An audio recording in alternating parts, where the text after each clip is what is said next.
لاہور پاکستان میں 3 مسلمانوں نے 12 سالہ مسیحی لڑکی کو اس کے گھر سے بندوق کی نوک پر اغوا کر لیا اور اسے جنسی غلامی میں فروخت کرنے کی دھمکی دی۔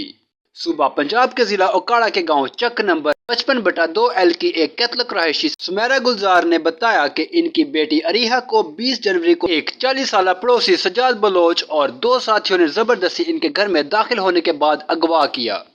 سمیرا گلزار نے بتایا کہ اس نے اغوا کاروں کو روکنے کی کوشش کی، لیکن وہ زبردستی اریحا کو ایک سفید کار میں لے گئے، جس پر اس نے فوری طور پر اس لڑکے کے خاندان سے رابطہ کیا اور انہوں نے اگلے ہی دن اسے بلوچ کا فون آیا جس میں اس نے دھمکی دی کہ اگر اس نے معاملے کی پیروی کی تو وہ اریحا کے ساتھ زیادتی کر کے اسے جنسی سمگلروں کے ہاتھ بیچ دے گا۔ 24 جنوری کو یہ جان کر حیران رہ گئے کہ بلوچ کا خاندان اپنے گھر کو تالا لگا کر لاپتہ ہو گیا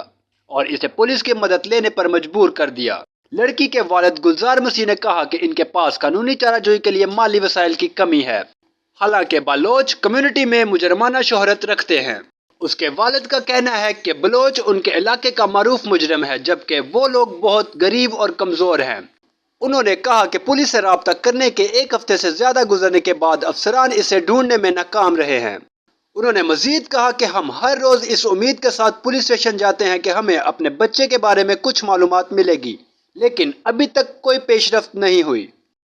اپنی بیٹی کی بازیابی کے لیے سینئر پولیس حکام اور پنجاب حکومت سے اپیل کرتے ہوئے گلزار مسیح نے خدشہ ظاہر کیا کہ اریحا جبری اسلام قبول کرنے اور اپنی عمر میں 3 گنا زیادہ عمر کے مرد سے غیر ارادی شادی کے بعد جنسی استحصال کا شکار ہو سکتی ہے۔